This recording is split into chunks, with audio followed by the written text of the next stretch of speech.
Dapat ang ana lang siya nakahayang paglutoon nimo para ang mga tambok daw niya tuwa sa likod. Sabi ng expert, follow na lang nato o may mawala. Butangan lang nako ni siya og seasoning, salt o cooking oil kay para katong may mga allergy medyo ma-protect gamay. Lami pa gata ang ibutang. O may gata so cooking oil.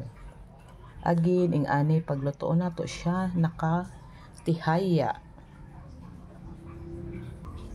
Ayan, pag i-serve na nimo ing ani na siya. Nakakulob na.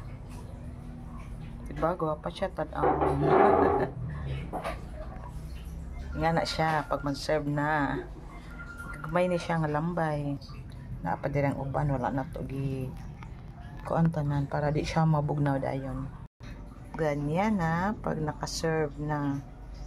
Kung lutoon nakatihaya, pag i-serve nakakulob na para gwapa.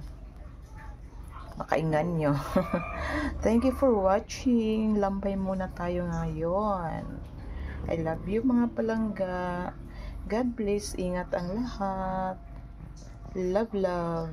Mwah.